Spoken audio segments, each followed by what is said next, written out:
సత్యం అంటే మనకొక థియరీ కాదు. సత్యం అంటే మనకొక వ్యక్తి. ఆయనే యేసు ప్రభువారు. ఆయన చెప్పారు నేనే సత్యము అని. కాబట్టి ఆయనతో మనం ఉంటే సత్యంలో మనం ఉన్నట్లే. సత్యమైన బోధ ఎప్పుడు జీవితంలో మంచి ఫలాన్ని అంటే ఆత్మఫలాన్ని ఉత్పత్తి చేస్తుంది. ఆత్మఫలం అంటే తెలుసు కదా, ప్రేమ, సంతోషం, సమాధానం, దీర్ఘశాంతం మొదలైనవన్నీ కూడా గలతీలకు రాసిన పత్రిక 5వ అధ్యాయం 22వ వచనంలో పేర్కొనబడిన ప్రతి ఫలాన్ని అది మనలో పుట్టిస్తుంది. సత్యం ఎప్పుడు కూడా ఆయన నేనే సత్యం అన్నారు. పరిశుద్ధాత్మని గురించి చెప్పేటప్పుడు కూడా సత్యస్వరూపైన ఆత్మ అని చెప్పారు. తండ్రిని గురించి మాట్లాడేటప్పుడు కూడా నీ వాక్యమే సత్యము అని చెప్పారు.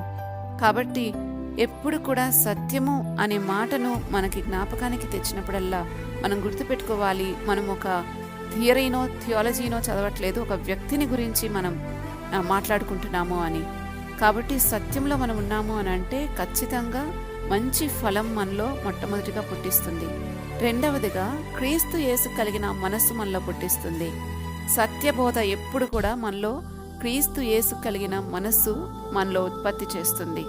మూడవది, సత్యమైన బోధ ఎప్పుడు మనల్ని పైనున్న వాటి మీద ఆసక్తిగా ఉండనిస్తుంది. పరసంబంధమైన విషయాల మీద ఈ మన ఆసక్తిని ఉంచి లోకాశల నుండి, దురాశల నుంచి మనల్ని విడిపిస్తుంది. ఈ విషయాన్ని గుర్తుపెట్టుకోవాలి. ఎందుకంటే మనము సత్యము అంటే యేసుప్రభు వారే కదా. ఆయన ఈ మెసేజ్ మీరు పూర్తిగా వినాలి అని అనుకుంటే కింద లింక్ ఇచ్చాము. ఆ లింక్ని క్లిక్ చేస్తే అది మిమ్మల్ని బైబిల్ స్టడీలోకి తీసుకుని వెళ్తుంది. అక్కడ పూర్తి మెసేజ్ని వినగలరు.